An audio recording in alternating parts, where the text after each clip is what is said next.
सरगुजा जिला ले विभाजित होकर सूरजपुर जिला के गठन होए 7 साल बीत गए हैं, लेकिन सूरजपुर जिला के छात्र मन ला आज भी सरगुजा जिला के ही सहारा लेहल पड़त है। दरअसल सूरजपुर जिला में पॉलिटेक्निक कॉलेज तो 1 साल पहले ही खुल गए है, लेकिन भवन के अभाव में छात्र मन का सरगुजा अंबिकापुर पॉलिटेक्निक कॉलेज पढ़े ला जाए ला पड़त है।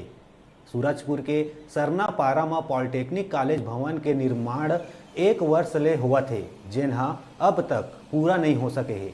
उन्हें जिला के कलेक्टर यही सत्र में पॉलिटेक्निक भवन निर्माण कार्य पूरा करा के कॉलेज संचालित करे के दावा करत नजर आते।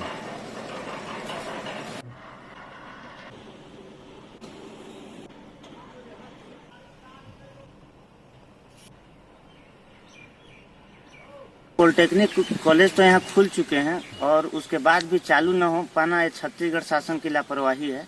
वो क्या है कि इतना विलंब से निर्माणाधीन करने के बाद भी चालू नहीं है।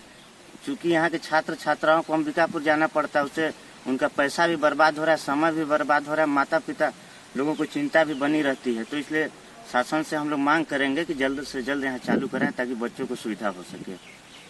जिस तरह से छात्रों के लिए शासन ने पॉलिटेक्निक कॉलेज के लिए स्वीकृति तो दे दी है और निर्माण भी लगभग कई वर्षों चल ही रहा, अभी तक पूर्ण नहीं हो पाया है। छात्रों को लगभग यहाँ से अंबिकापुर जाना पड़ता है, उनकी पढ़ाई में लगभग बाधा आ रहा है। छात्राएं जो हैं उनकी माता पिता उनको भेजने से डरती हैं उनको बाहर में, तो छात्रों को लगातार बहुत सारी दिक्कतों का सामना करना पड़ रहा है। शासन को इस ओर ध्यान देना चाहिए ताकि यहाँ पे जल्द से जल्द स्वीकृति जो हुआ है उसको पूर्ण कराया जाए। वहाँ पे जो पढ़ाई जो चल रहा है पॉलिटेक्निक का वो चालू करवाया जाए, जिससे छात्रों को जो परेशानी हो रही है ना हो।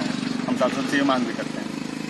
स्वीकृत हो गया, लेकिन भवन के कारण अंबिकापुर में लगाया था। सर क्या सब किस तरह बात कर रहे हैं? जिले में